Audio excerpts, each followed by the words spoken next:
when I get ready to see somebody and I may be in all kinds of bad mood and upset and troubled and whatever, but in 5 minutes my client will come, I get ready for that. And that means another human being will be sitting there. And then I become the chair, the person in the chair. This is a very big chair, and I'm a very small person. But I know how to be in the chair. So then I take all my own stuff that's been bothering me and I put it here, and I take all the methods that I know and I put them there, and I am armed, right? I know a lot of methods, I know a lot of things I could do, so I won't be stuck, don't worry, but here's my armament, and then I'm open. And then somebody is sitting there, and I'm open, I'm waiting for them. They're somebody. And they live in a world that's skewed to mine. It's different. And so I'm waiting. And what am I doing when I'm waiting? Am I relating or am I focusing? Right? Just like I, as a client, when I walked in the room and I was already different, was I relating or was I focusing? Don't divide that. That doesn't make any sense. So then I am relating directly. Now my client may or may not be able to relate directly, may or may not be able to look at me even. May be like I was as a client, too shy to do any kind of overt thing. But that doesn't matter. I'm here, and I know there's somebody in there. Now, currently they're trying to tell me there's nobody in there. There's only whatever you're going to do and whatever they're going to do. That's not true. I know there's somebody in there. And I know there's somebody way in there, even if it may take a long time for that person to get in touch with those levels inside. And until they do, we aren't really going to know a whole lot. Would you grant? I mean, this person's going to tell me their world, and that's a lot, and I have to learn it. But in terms of what's really wrong,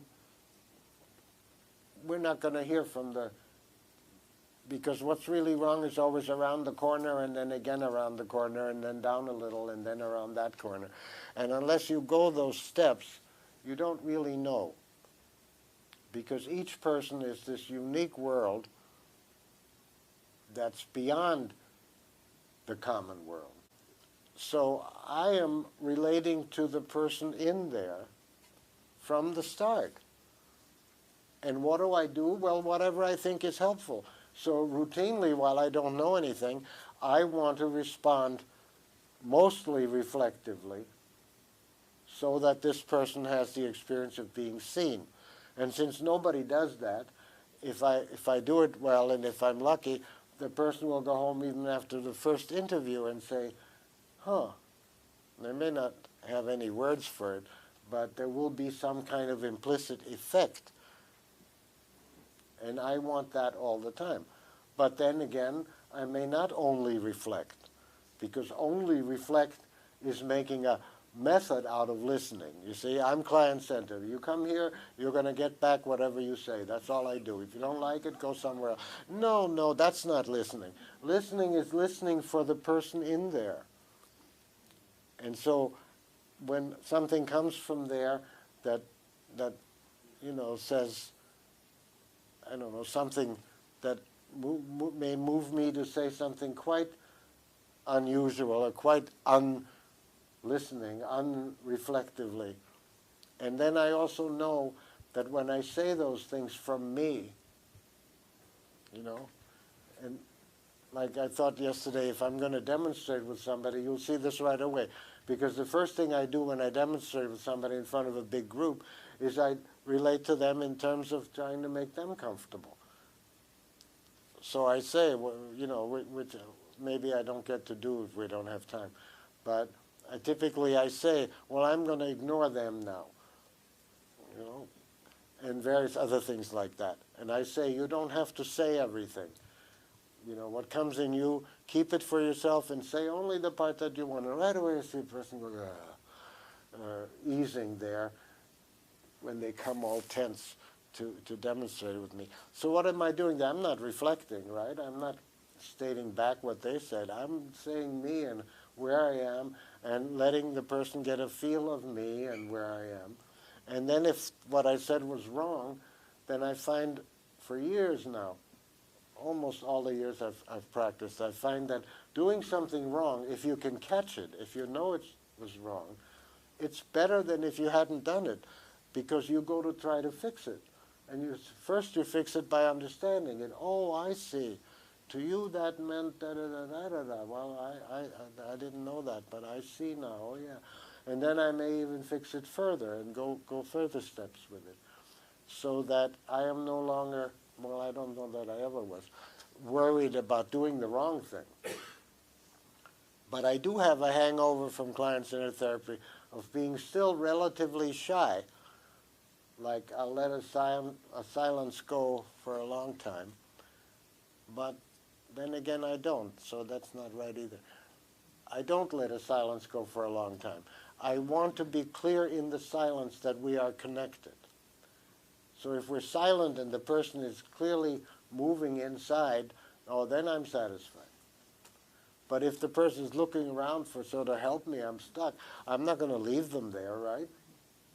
Whatever I say, you know, it doesn't go any further, or are you stuck, or was that bad what we did, or something or other. And then whatever I say is bound to be wrong. I'm not interested in saying something right. I'm interested in getting something right from the person. So this is my chief point, really. There is a person there, and if you will listen, you can tell that what comes from the person back at whatever you said is that's them. And what you said was just an invitation to them, or reaching for them, or looking for them, or whatever it is. And anything I ever say is like that. Then when I hear back, oh, well, then I know better, right? Then I've heard from them. So I'm denying that there is no person there, and that what we're doing or being is some kind of co-created product of the two of us. I'm saying, yeah, it takes the two of us. It takes me to say something so that something will come back. But that what comes back lets me know where we are. Now, suppose I say something new that wasn't part of what my client had thought, and I teach all my clients indirectly by, you know, if I say something and then they're sort of saying, well, that isn't quite right, and then again you see why it isn't quite right is because I just wave that away. I say, never mind, don't get stuck with what I said. What should be said? And so after a while, my clients do this too. I start to say something that's not right, and they go. Because they know that I'm not interested in what I'm saying. I'm interested in what is actually there. On the other hand, when I say something surprising and different than they had, but it's right, and my client says, oh, yeah, da-da-da-da-da-da, right? Then what I said becomes their own. Then often, with relief, I will say, oh, well, if it's right, I'll say it again, you know, and I do. Because if it's right, then we want to stay there for a minute, not run onto something else. So my point is that even if I contribute the content, even if I contribute the interpretation, the content, or whatever you want to call it, when it's right, it becomes my client's own. And if it doesn't do that, then it doesn't take. So then it was just an invitation. Then I say, well, what would be right? You know, go see. And then if they can go see, they do that. They go see. And if go see doesn't mean anything to them, well, then we go on some other way.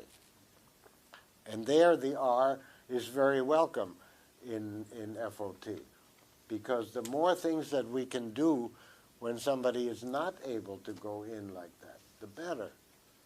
Because every time we do something, then we can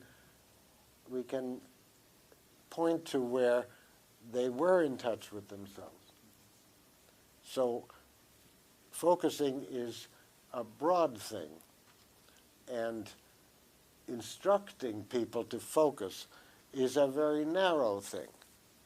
And mostly in therapy, I don't do it. I don't instruct people to focus. I invite them. I say, what comes here when you say that? And that to me is a huge, wonderful thing that works with half the people, and I recommend it highly to you, whatever your orientation is. If you wish your patient would go in and be more in touch, just say, what comes to you here as you say that? And then half the people will go right down, including very upset people and inner city children and all kinds of nonverbal people. They will go right here and be surprised that you care about it, if it's the first time you said that. But they will go right there, and your whole therapy will deepen immediately. The other half of a typical patient load will say, what?